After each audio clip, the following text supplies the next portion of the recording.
This is gonna be the first startup, very first one, no tuning yet. This is just starting it up. Let's see what the exhaust does and all the mods do with no tuning whatsoever. You guys will be able to see here, it's completely cold. Cold. Okay, here we go.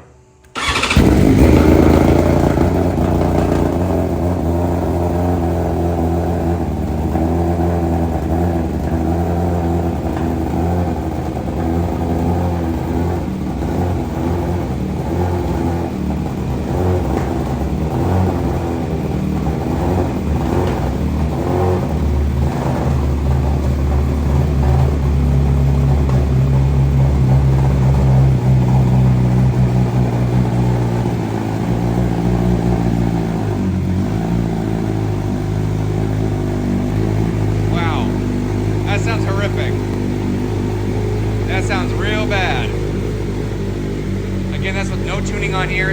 It's finally settled down now, but man, that was horrific the way that started up. It sounded like a giant fart the entire time. It sounded horrible. You see I got errors on the screen here because I haven't flashed it yet.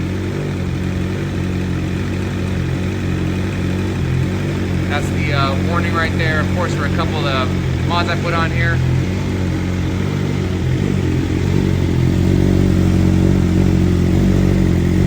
Sounds okay now, after about a minute and a half. And you guys saw a little bit of smoke coming from the header, perfectly normal. It burns off, just the initial coating basically it burns off there, and then it's perfectly fine. Then after the dyno pulls, the titanium will start to color, it gives me that purple, bluish color stuff. Yeah, that's how she sounds. Once she warms up here, I'll get a good idle for you guys on see how it's hunting at full, when it's fully warmed up.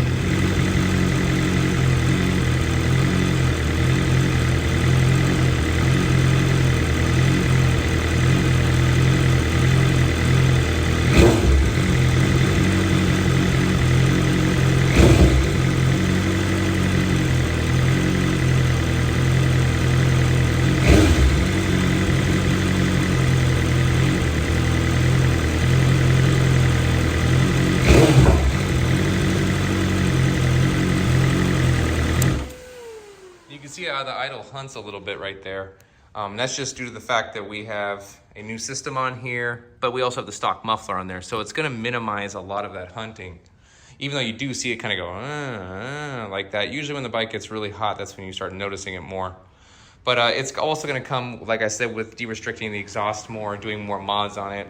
Making the bike breathe more of these high flow or high lift cams and stuff like that is going to cause that little bit of bumping or surging in the idle. Depends on what kind of idle you have. I've seen Aero kind of go crazy, kind of goes whoa, whoa, whoa, whoa.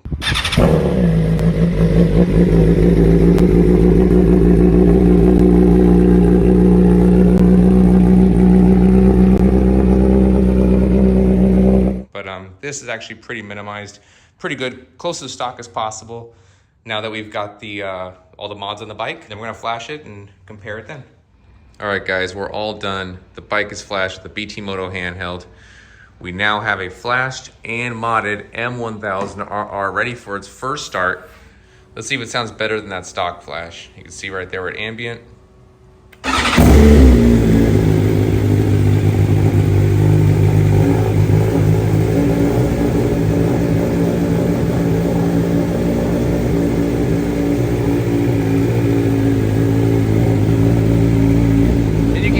Louder, or sorry, not as loud as stock.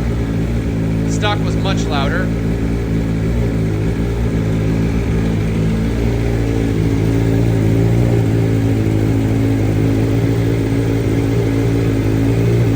Really sounds good now. Doesn't have that crazy raspy sound that pops. Now just has a nice low idle. You can see now the bike is 100% warm. You see what the idle is right there? It's a little more jumpy than stock, but that's because we have now a free-flowing exhaust like we explained. But honestly, it's not that bad. Just kind of jumps around a little bit like that down low. And like I said, that is dependent on what exhaust you go with. Obviously, like the Aero we discussed already, that's gonna have more of kind of a much more hunting, whereas the Acura, I believe, is a little more refined in my opinion. I also wanted to show you guys, when you flash a 23, you'll only have one mode on the bike when you flash it. It'll be road. The 23 only, it'll stick in road mode regardless of what mode it was in before, and you'll actually have to change it to your Race Pro back, but you won't have any of those options. What you'll have to do is you have to go in here and enable it again. So you go into settings, go into vehicle settings, ride mode presentation, and you have to enable the modes. All the modes get disabled. Now it'll still keep your Race Pro settings, but you'll just have to enable the mode itself again, and then you can go right back to the way it was before. That's a 23 only thing where you get stuck in the road mode right after you flash it. And that's the only time it ever happens. And I think that's gonna do it, guys. She's all wrapped up. And next stop for this bike, the dyno. We're gonna see how much power she puts down with the mods we got. So excited for that video too. I'll see you guys in the next one.